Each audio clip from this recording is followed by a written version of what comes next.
Hello my lovelies, welcome back to this perfume channel.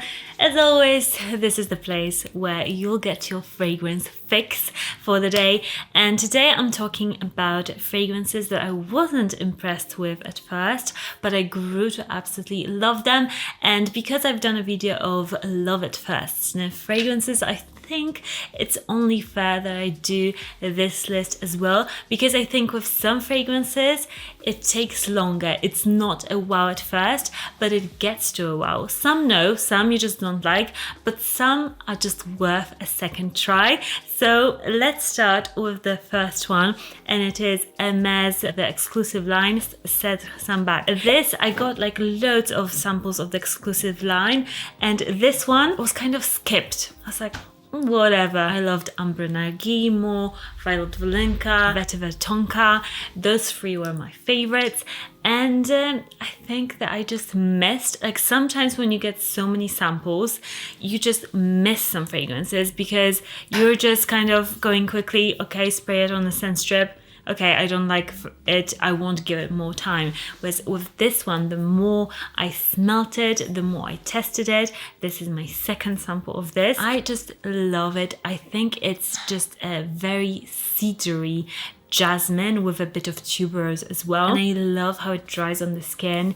I think it just smells so gentle, so natural, but the woodiness is really strong in here. So it's different from many jasmine tuberose fragrances, which are very creamy, very floral.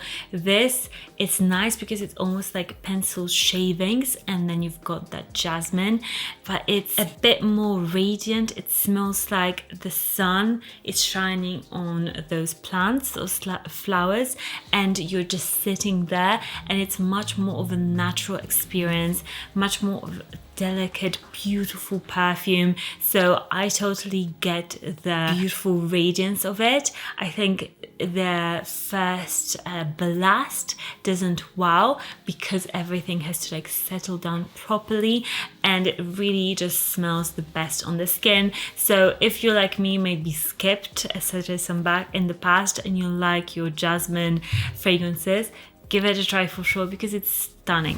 Well, the next fragrance, and actually Matej told me when I was putting this video together, he said, you never really talk about Backa Rouge. And I think some fragrances I don't talk about because I just think like they're too hyped or something. Like in my head, I talk about them all the time, but maybe not.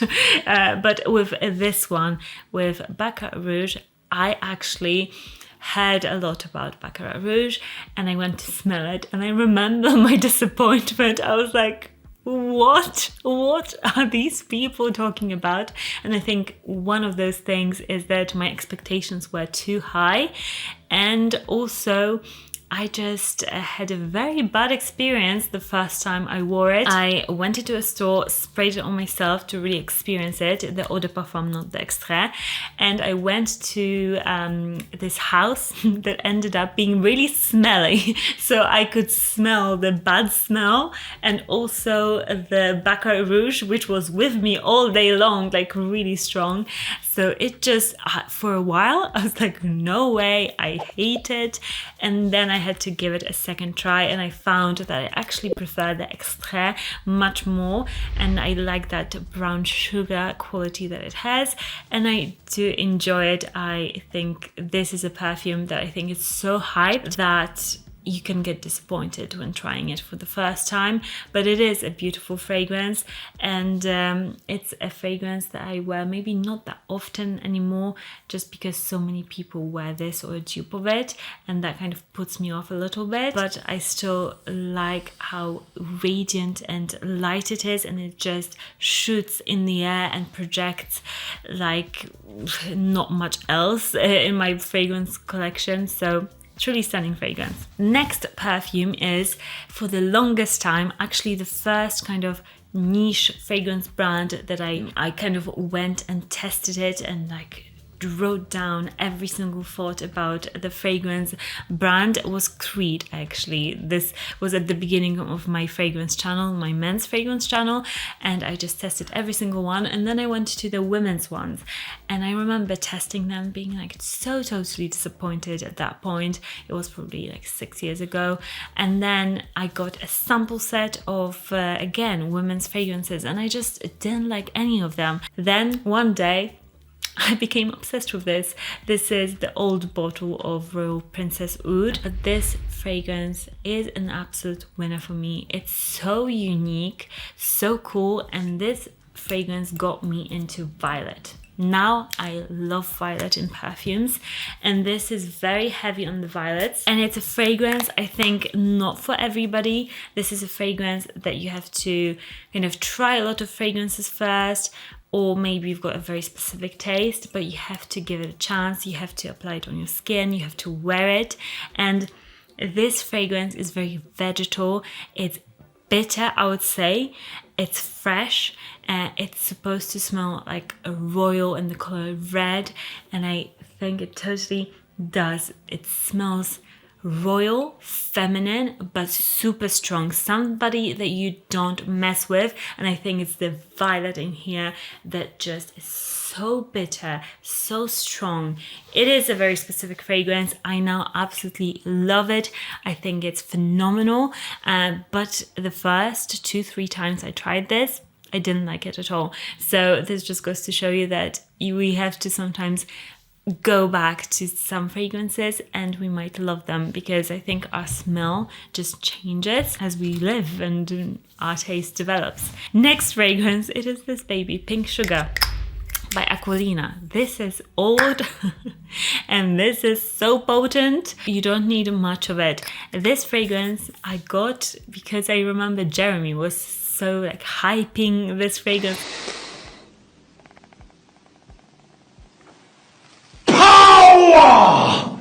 And I was like, £11, I'll buy it and I'll see what this is. And this fragrance, I was like, what the heck is he talking about? This fragrance is so sugary sweet. It smells like coriander, and I just totally didn't get it. But then my husband, when he smelled it, he was like, oh my gosh, I absolutely love it. So obviously there is something about the scent that men absolutely love that sometimes like I just didn't get.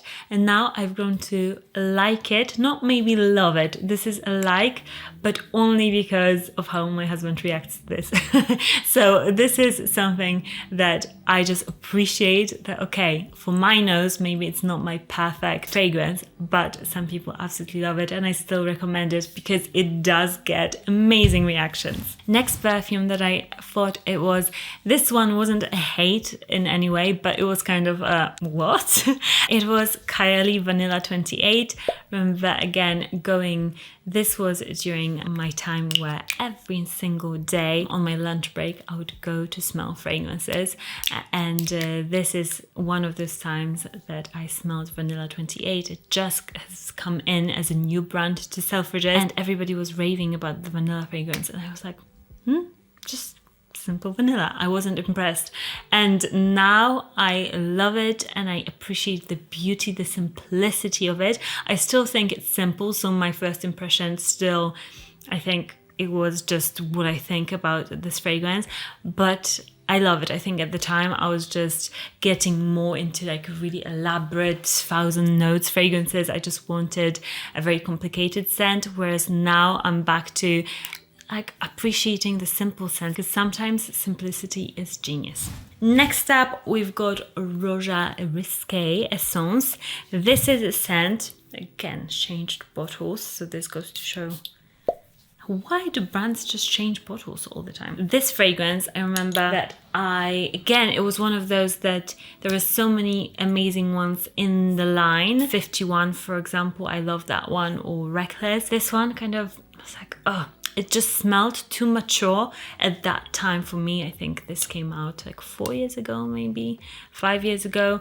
And This, I just wasn't ready for it. And I kind of thought, oh, this smells just very Chanel-y, very aldehyde-y. And it does have that Chanel smell to it. It's very traditional perfumery, but I love how bright and floral it is. Now I really appreciate it. I love it. I think it's such a beautiful, classy, feminine fragrance in the world where everything is trendy and everything is going 1,000 miles an hour and changing so quickly. This is like a timeless staple. I love it, maybe also because I'm growing older. I'm appreciating those smells that remind me of that Chanel classic scent, and this is a stunning, stunning fragrance. Next perfume that I didn't like, actually at the beginning, was Gris Chanel. I've got here Backa Rouge, but it was Gris Chanel. When I first sampled Gris Chanel, I think I was expecting more. I don't know what I was expecting, but I was expecting something different. I was like, really? This is amazing. And I think I just sprayed it, and then it wasn't wow. And then I sprayed it again sometime later at the sample, and I was like, wow. So I think sometimes, especially when I test a lot of fragrances, maybe my nose gets tired, and sometimes I just miss those fragrances that I might love. So I do go back now, knowing so many good ones that I missed or like didn't like at first. I go back for my samples and I test them again. But Gris Chanel was one of them. You might be surprised because now it's one of my favorite perfumes. I don't know why I didn't grab Gris Chanel. I was thinking Gris Chanel, so you got a B-roll of Gris Chanel anyway. Next up is a perfume that I also didn't like when I first smelt it, and then I owned it for a bit and I really enjoyed it, and I think I just missed it. I think it's one of those fragrances that you have to kind of sit with a bit longer, and it was a fragrance, the Bois fragrance, Santal Comp. It was very like popular at one point. I don't have it. I used to have it. We perhaps have a B-roll of Santal Comp. I gave that one away because I just wasn't using it enough, and I was like, oh, I don't know if I love it enough. But a while back I tested it again in a shop, and I was like, why on earth did I get rid of this fragrance?